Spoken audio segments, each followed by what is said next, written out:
दोस्तों, आज सुनते हैं महिषासुर के जन्म की अद्भुत कथा। बहुत समय पहले की बात है। दनु नाम की असुर कन्या के वंश में दो बलशाली भाई जन्मे, रंभ और करम। दोनों बहुत पराक्रमी, साहसी और तेजस्वी थे। उनका उद्देश्य था देवताओं को हराकर असुरों का राज्य पुनः स्थापित करना। दोनों ने विचार किया, देवता ब्रह्मा की कृपा से शक्तिशाली हैं। हम भी ब्रह्मा की आराधना कर अमरत्व प्राप्त करेंगे। इसलिए दोनों भाई वन में गए और भयंकर तपस्या शुरू की।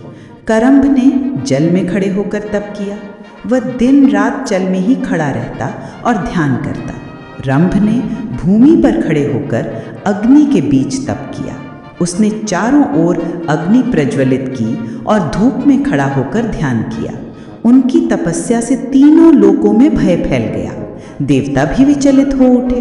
देवताओं के राजा इंद्र सोचने लगे, यदि ये दोनों असुर ब्रह्मा से वर पा गए तो स्वर्ग नष्ट हो जाएगा। इसलिए इंद्र ने करम्भ की तपस्या भंग करने का उपाय सोचा।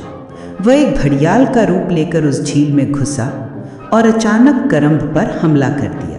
करम्भ उसी क्षण देहांत हो गया। जब रंभ ने अपने भाई की मृत्यु सुनी तो उसका हृदय शोक और क्रोध से जल उठा। उसने प्रण लिया, अब मैं ऐसा बलवान असुर बनूंगा कि देवता भी मेरे चरणों में सिर झुकाएंगे। वह पहले से भी अधिक भीषण तपस्या में लीन हो गया। इंद्र भयभीत हो गया। उसने स्वर्ग से एक अत्यंत सुंदर अप्सरा मेनका को भेजा। मेनका ने अपनी मोहिनी मुस्कान और नृत्य से रंभ का तप भंग कर दिया।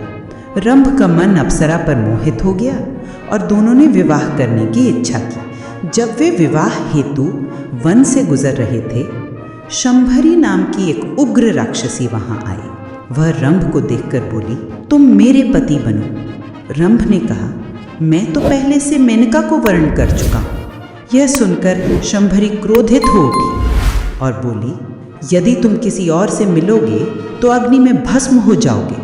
रंभ ने उस शाप को अनसुना किया और मेनका के साथ रहने की कोशिश की, लेकिन जैसे ही वह उसके समीप गया, अग्नि ने उसे भस्म कर दिया।